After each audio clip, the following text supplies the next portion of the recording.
ماوەی 10 ساڵ کارمەندی بەڕێوەبەرایەتی مینی سلێمانی بووە. سەدان دۆنم زەوی لە مین پاک کردوێتەوە. سەرنجام لە ساڵی 2003 هەر بەهۆی مینەوە هەردوو دەستی لە دەست دەدات. مامۆستا کامەران عەلی ئێستا پێشنوێژ و وتارخوێنی مزگەوتێکە لە سلێمانی. الحمد لله الذي أنزل على عبده الكتاب. چیرۆکی لە دەستدانی هەردوو دەستی بەهۆی مینەوە دەگێڕێتەوە. لەو ڕۆژا و لوقمەی کە هەڵمان گرتەوە تەعاملمان هەروەکو ڕۆژانی تر وابوو لەگەڵ لوقمەکانە، بەڵام کاتێک کە ئەم کردەوە قەدەری خوای گەورە وابوو لە کاتی کردنەوە ئەوەندەی کە لە خەیاڵمە لە کاتی کردنەوە تەقیەوە بەدەستمە. حتمما یەکەم شتێک کە چاوم کردەوە لەو لەحزەیە زانیم لوقمەکە تەقیەوە پیامە و بەڵام نەمزانی هەردوو دەستمە هەتاکۆ کاتێک سەیرم کرد. یعنی لە ناو هێشتا برادران نەگەشتبوونە سەرم، زانیم کە دەستی خۆم بینیەوە و دوای چەند لەحزەیە کە هەست بە خۆتەکەی تووشی شتێک بووی کە هەستم پێ کرد سەیرم کرد هەردوو دەستم قرتاوە، عەزێتی پێگەیشتووە.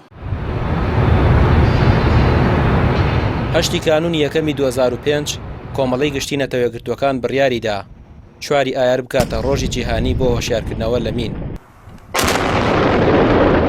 بەڕێوەبەری گشتی کاروباری مین لە سلێمانی دەڵێت لە هەرێمی کوردستان زیاتر لە 120 ملیۆن مەتر سێجا ماوە کە لە مین پاک نەکراونەتەوە و باسی ئەو ناوچانە دەکات کە مەترسیان هەیە و لە مین پاک نەکراونەتەوە.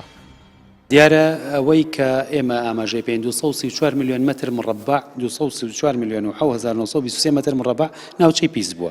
لەمە 84 ملیۆن و 4,425 پاک کراوەتەوە و ئەوەی 120 ملیۆن و 634,794 مەتر مڕەبعی ماوە کە پاک کرێتەوە. ئێمە بە مەوزوعی خۆتان نەزانن پرۆسەی پاکسازی مین خۆی پرۆسەیەکی سستە بە پێی ستانداردی عالەمی بە چکەمە ئەو پێوەرانی کێمە ئیشی پێکەین و ئەو ئەجیزانی کێمە ئیشی بەکارهێنین هەر ئەو ئەجیزانەیە کە لە ئەسەر ئاسی جیهانە بەکارهێنرێ بە پێی پلەبەندی پێنجۆن بە پلەی یەکیە. دوای ئەو منتقی شار باژەرمان هەیە، ئەنجا هەڵەبجەمان هەیە، ئەنجا بەو شێوازە دابەشێت. ئیمکانێتی مادی پارە، چونکە پارە هەبێ ئێمە هەمووش ئیمکانێتەکانی تر فراهەمە لەبەرەوەی کادری بەتوانا و شارەزامان هەیە، تیمی باشمان هەیە و کۆمەڵە کۆمپانیای نێوخۆییمان هەیە کە لە ڕووی شارەزایی و توانا و تەکنیکەوە هیچیان لە کۆمپانیا نێودەوڵەتیەکان کەمتر نییە. تێگەی لەبەر ئەوە ئەگەر بێت و چکەمە بە تیمەکانی خۆشمانی شەکەین مەحەڤە تیمی دەستی و سێ تیمی میکانیکمان هەیە.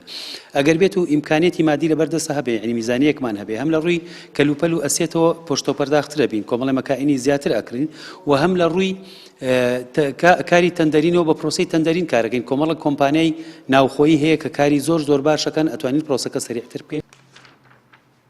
مامۆستا کامەران باز لەوە دەکات حکومەت وەکو پێویست ئاوڕێلیان نەداوەتەوە و ئێستاشی لەگەڵا بێت پەرلەمانی کوردستان ئەو یاسایی پەسەند نەکردووە کە مافی امتیازاتی کارمەندانی مینی تێدا دەستەبەر کراوە. لێرا وەکو چۆنڵێ کوردەواری خۆیان وەتانی ئەڵێ بانێک و دوو هەوا.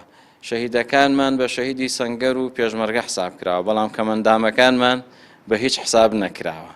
هەروەکو چۆن زیندوەکانیشمان هەر تاکۆم دەقێژەوە کە ئێمە ئەیبیسین هەر بە عەقدیشیان پێەکەن، یعنی ئیشی ئیمتیازاتەکانیان بۆ دیاری نەکردن، جێگیریان نەکردو ئیش و کارەکان و وەزیفەکانیان و نەتیجەکەی چۆنیان. بەهۆی ئەوەی کوردستان هەمیشە شوێنی ململانیەکان و تەراتێنی هێزە بە شەڕهاتووەکان بووە، شاخ و دەشت و کێڵگەکانی بەمین شێنراون. بەهۆی نەبوونی نەخشەی مینەکان و نەبوونی کارمەندی پێویست و توانای مادی باشەوە پرۆسەی هەڵگرتنەوەی مین لە ئێستادا زۆر بە خاوی دەچێت بەڕێوە. ڕامیار عوسمان، کەناڵی پێام، سلێمانی. خاکی هەرێمی کوردستانە هەیە و خەڵک دەبێتە قوربانی